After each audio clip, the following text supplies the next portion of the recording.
धक्का लगा। LPG gas cylinder 50 रुपए महंगा हो चुका है। एकदम से एलपीजी के दामों में सरकार ने भारी बढ़ोतरी की है और ये नए रेट आज 8 अप्रैल से ही लागू होने जा रहे हैं। और दोस्तों ये रेट घरेलू रसोई गैस सिलेंडर के बढ़े हैं। यहाँ तक कि उज्ज्वला योजना वाले लोगों के लिए भी गैस सिलेंडर के दाम बढ़ चुके हैं। यानी हमारे घरों में जो 14 किलो 200 ग्राम वाला खाना बनाने का रसोई गैस सिलेंडर काम में लिया जाता है, उसकी कीमतों में ये 50 रुपए की बढ़ोतरी की है सरकार ने। और अब इसकी नई कीमतें 803 से बढ़कर 853 हो जाएगी। और भी दिल्ली समेत देश के कुछ बड़े शहरों में अब इस बढ़ोतरी के बाद एलपीजी रसोई गैस सिलेंडर का नया भाव क्या होगा देख सकते हैं आप। ये ग्राफ में जहां आपको ब्लैक लाइन दिख रही है ये पुरानी कीमतें हैं, जबकि रेड लाइन में जो है ये नई कीमतें हैं। ये इस टेबल में देखिए दोस्तों, दिल्ली में पहले 803 रेट थे, अब आज से ही 853 हो चुके हैं। मुंबई में 802 थे, अब 852 हो चुके हैं। 50 रुपए देश भर के सभी राज्यों में एलपीजी गैस सिलेंडर की कीमतों में बढ़ोतरी हो चुकी है। हालांकि सरकार ने इस महंगाई के पीछे तर्क दिया कि पेट्रोलियम कंपनियां घाटे में चल रही है, इस वजह से गैस सिलेंडर के दाम बढ़ाए गए हैं। इससे पहले आपको पता होगा अप्रैल की पहली तारीख को सरकार ने कॉमर्शियल गैस सिलेंडर के दामों में 44 रुपए की कटौती की थी, लेकिन अभी ये घरेलू गैस सिलेंडर की कीमतें बढ़ चुकी हैं। चलिए अगली बड़ी खबर देखिए, पेट्रोल डीजल पर भी एक बड़ी खबर आई है। सरकार ने इसकी भी एक्साइज ड्यूटी में बढ़ोतरी कर दी है। पेट्रोल डीजल पर लगने वाली एक्साइज ड्यूटी को 2 रुपए प्रति लीटर बढ़ा दिया है।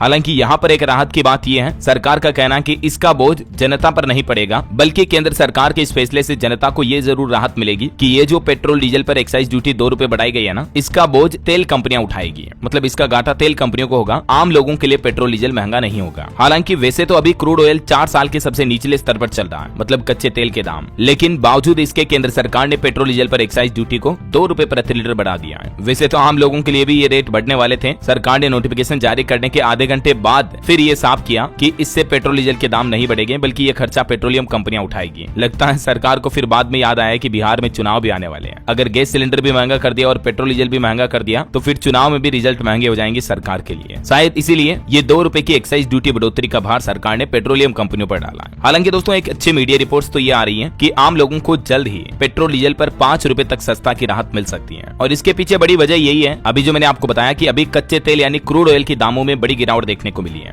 बीते दिन 7 अप्रैल को ही खाड़ी देशों में कच्चा तेल लगभग 2% से भी ज्यादा गिरा, 2.25%। तो मतलब जल्द ही आने वाले समय में ये कच्चे तेल की कीमतों में भारी गिरावट का असर पेट्रोल डीजल पर देखने को मिल सकता है और भारत में पेट्रोल डीजल सस्ता हो सकता है। हालांकि होगा कब ये तो भगवान ही जाने, लेकिन संभावना जरूर है ना। चलिए अगली बड़ी खबर देखिए दोस्तों, सच हो गई ब्लैक मंडे की भविष्यवाणी। दुनिया भर के शेयर बाजार टूट गए अमेरिका की ट्रंप सरकार के टैरिफ बढ़ाने के बाद। अभी एक दिन पहले आपको पता होगा अमेरिका के फाइनेंशियल कमेंटर जिम क्रेमर ने चेतावनी दी थी कि बीते दिन जो सोमवार था, इस मंडे के लिए उन्होंने कहा था कि ये ब्लैक मंडे होगा और बिल्कुल ये भविष्यवाणी सही साबित हुई। भारतीय शेयर बाजार मानो बिखर गया। कई अमेरिकी एक्सपर्ट का तो ये भी कहना कि 1987 जैसा हाल होगा। यूएस मार्केट में भी 20% गिरावट की चेतावनी दी थी। तो इन चेतावनियों के बीच ट्रंप के टैरिफ ऐलान की वजह से पूरा वैश्विक बाजार हिल गया। भारतीय शेयर बाजार में तो कोरोना काल के बाद अब तक की सबसे बड़ी गिरावट देखी गई। एक ही दिन में निवेशकों के 15 लाख करोड़ रुपए डूब गए। स्मॉल कैप में 6% की गिरावट हुई, निफ्टी भी 3.25% तक टूटा और ये इस साल की भी दूसरी सबसे बड़ी गिरावट देखने को मिली बीते दिन इंडियन स्टॉक मार्केट में। सेंसेक्स भी पहले तो 3200 अंक टूट गया था, उसके बाद 2226 पर बंद हुआ। निफ्टी में भी 750 अंक की गिरावट देखी गई। तो भारतीय शेयर बाजार का यह हाल होने के बाद कांग्रेस ने भी केंद्र सरकार पर हमला बोलते हुए कहा कि मोदी और ट्रंप अर्थव्यवस्था को नुकसान पहुंचाने में माहिर हैं। तो वहीं इधर देखिए चाइना ने भी अमेरिका पर दादागिरी करने का आरोप लगाया और कहा कि टैरिफ का असर होगा लेकिन कोई आसमान नहीं गिरेगा। तो कहीं न कहीं अब ट्रंप की चाल खुद उन्हीं के देश अमेरिका के लिए भी भारी पड़ती दिख रही है, क्योंकि अमेरिका का भी मार्केट क्रैश हो रहा है। ट्रंप के टैरिफ बम की वजह से दुनिया के 50 से ज्यादा देश टेंशन में आ गए और इन देशों ने अमेरिका के साथ बातचीत भी शुरू की। अब दुनिया भर में वैश्विक मंदी की आशंका और तेज हो गई है। मतलब दुनिया भर में मंदी छा सकती है, महंगाई बढ़ सकती है। हालांकि इतने गंभीर हालात पैदा होने के बावजूद भी अभी भी ट्रंप तो यही कह रहे हैं, चाइना पर 50% एक्स्ट्रा टैरिफ लगाने की भी धमकी दी और ये भी कहा कि अगर चाइना ने जवाबी टैरिफ जो लगाया 34% वो वापस नहीं लिया तो हम आपसे बातचीत भी रोक देंगे।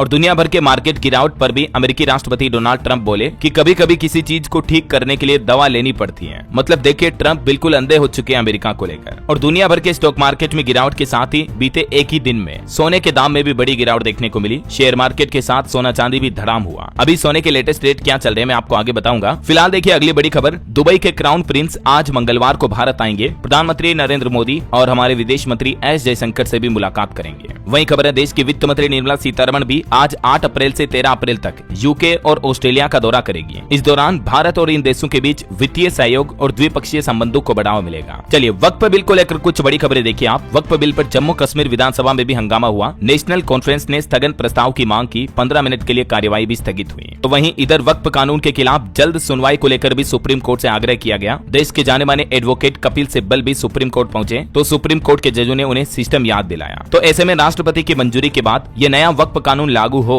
इससे पहले सुप्रीम कोर्ट याचिकाओं की अर्जेंट सुनवाई पर भी विचार करेगा। अब तक टोटल 12 याचिकाएं दाखिल हो चुकी हैं। बीते दिन जम्मू कश्मीर विधानसभा में भी वक्फ संशोधित कानून बिल की कॉपी फाड़ी गई। जमकर विरोध किया मुस्लिम नेताओं ने। तो वहीं इधर मणिपुर में भी देखिए दोस्तों, एक मुस्लिम भाजपा नेता का घर ही जला दिया गया नए वक्फ बिल का समर्थन करते हुए। अब प्रधानमंत्री से इस एक्ट को वापस लेने की अपील भी की जा रही है। तो ये कुछ माहौल चल रहा वक्फ संशोधित कानून को लेकर। फिलहाल देखिए अगली बड़ी खबर, बिहार पहुंचे राहुल गांधी के सामने कांग्रेस कार्यकर्ता भीड़ गए। एक पूर्व विधायक ने पटक कर मारा। 20 मिनट में राहुल गांधी ने फिर मीटिंग भी खत्म की। बिहार में अपने संबोधन में राहुल गांधी बोले कि ट्रंप की वजह से शेयर बाजार में बड़ी गिरावट आई है। पटना में उन्होंने कहा कि देश में गरीब आदिवासी सेकंड सिटीजन है। Modi ji my experiment with lies लिखेंगे। चलिए अगली खबर आ रही है, आसाराम बापू को फिर 1 जुलाई तक अंतरिम जमानत मिली। राजस्थान हाईकोर्ट ने उन्हें राहत दी है। 31 मार्च को 2.5 महीने की बेल खत्म हुई थी। और बड़ी खबर देखिए, मध्य प्रदेश में ओबीसी वालों को बड़ी राहत मिली। 27% आरक्षण पर सुप्रीम कोर्ट की तरफ से एक बड़ा फैसला सुनाया गया और मध्य प्रदेश में अब 27% ओबीसी आरक्षण पर कोई रोक नहीं रहेगी। सुप्रीम कोर्ट ने सरकार के सर्कुलर को चुनौती देने वाली याचिका को ही खारिज कर दिया। तो कुल मिलाकर अब एमपी में 27% ओबीसी रिजर्वेशन जो है वो लागू हो जाएगा, है ना। पहले 14 था लेकिन कमलनाथ सरकार ने 2019 में इसको बढ़ाकर 27 कर दिया था। चलिए खबर आ रही है, बाहुबली हरिशंकर तिवारी का बेटा विनय शंकर उत्तर प्रदेश लखनऊ में अरेस्ट हुआ। ईडी ने 754 करोड़ के फ्रॉड में जेल भेजा। महाराजगंज में रिश्तेदार भी गिरफ्तार हुए, फिर हंगामा भी बचा। और उत्तर प्रदेश मेरठ के मुस्कान साहिल मामले पर भी खबर आ रही है कि मां बनने वाली है मेरठ जेल में बंद मुस्कान। डॉक्टरों ने जांच की तो वो प्रेग्नेंट पाई गई। 2 दिन पहले इसकी तबीयत भी बिगड़ी थी। साहिल से मिलने पहुंची अब उसकी नानी भी। मेरठ में सौरभ हत्याकांड की आरोपी मुस्कान प्रेग्नेंट है। जेल प्रशासन ने डॉक्टर चेकअप करवाया और उसके बाद इस बात की पुष्टि की। और पंजाब से देखिए बड़ी खबर, बच्चा चोर गिरोह के 9 लोग अरेस्ट हुए। हाल ही में इन्होंने 2 साल के एक बच्चे को भी किडनैप किया था। अपने बच्चों को लेकर सतर्क रहें। और देखिए बड़ी खबर, सुप्रीम कोर्ट ने कहा कि उत्तर प्रदेश में जो हो रहा वो गलत है। इन्वेस्टिगेशन अफसर को कटघरे में खड़ा करो। सिविल मुकदमों को क्रिमिनल केस में बदलने के कुछ मामलों को लेकर सुप्रीम कोर्ट ने यूपी पुलिस को ये बड़ी फटकार लगाई है। वहीं कॉमेडियन कुणाल कामरा को बॉम्बे हाई कोर्ट से बड़ी राहत मिली। 17 अप्रैल तक उनकी अंतरिम सुरक्षा बढ़ाई गई। एफआईआर रद्द करने की याचिका पर आज सुनवाई होगी। चलिए अगली बड़ी खबर देखिए, संत प्रेमानंद महाराज के प्रवचन का एआई के जरिए दुरुपयोग हो रहा है। श्री राधा केली कुंज आश्रम की तरफ से एक चेतावनी जारी की गई। आजकल कुछ लोग प्रेमानंद महाराज के एआई से फेक वीडियो बना रहे हैं। तो वृंदावन के आश्रम ने चेतावनी देते हुए कहा कि ये मर्यादा और कानून के खिलाफ है। इस तरह के वीडियो को लोग शेयर ना करें। कई सारे रील्स में उनके एआई से फेक वॉइस फेक वीडियोस बनाए जा रहे हैं, तो आप ध्यान रखें इनका, ना। ये देख सकते हैं एडवाइजरी की सूचना भी। चलिए खबर आ रही, सुप्रीम कोर्ट परिसर के 26 पेड़ों को ट्रांसप्लांट करने की मंजूरी मिली। 260 नए पेड़ लगाने की शर्त पर दिल्ली हाईकोर्ट ने फैसला सुनाया।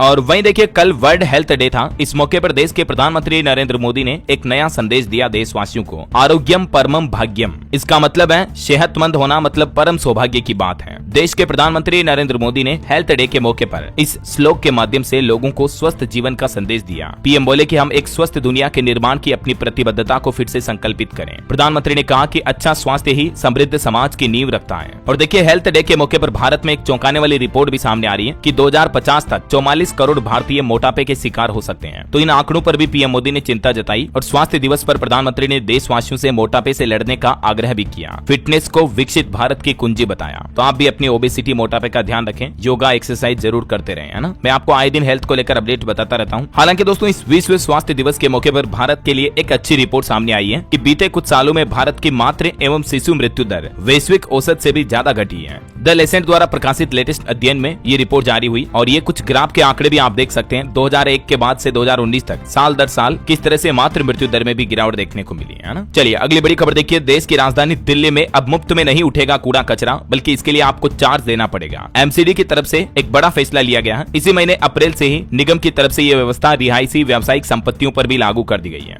और कितना चार्ज लगेगा अब आपके इलाके से कूड़ा कचरा उठाने का, इसकी जानकारी भी आप देख सकते हैं। जो कॉमर्शियल प्रॉपर्टीज हैं उनके लिए भी ये अलग से चार्ज लिया जाएगा। चलिए अगली बड़ी खबर आ रही है, हज से पहले सऊदी अरब ने बड़ी पाबंदी लगाई। भारत समेत दुनिया के 14 देशों का वीजा रोक दिया है। नियम तोड़ने पर 5 साल की एंट्री भी बैन होगी। बिना रजिस्ट्रेशन के हज यात्रा में शामिल होने वालों को रोकने के लिए अब सऊदी अरब ने भारत और पाकिस्तान समेत 14 देशों के वीजा पर रोक लगा दी है। हालांकि ये रोक अस्थायी है। ये वो 14 कंट्रीज हैं जिनका वीजा फिलहाल सस्पेंड कर दिया सऊदी अरब ने अवैध हज यात्रा पर लगाम लगाने के लिए, है ना। और खबर देखिए, उत्तर प्रदेश लखनऊ में टाटा मोटर्स और आईटीआई के बीच एमओयू साइन हुआ। जॉब फेयर यानी रोजगार मेला लगेगा कल 9 अप्रैल को। 1000 पदों पर भर्ती होगी। और भी यूपी के कई जिलों में रोजगार मेले लगने जा रहे हैं। मैंने आपको कल ही जानकारी बताई थी इसके बारे में। वहीं ऑटो इंडस्ट्री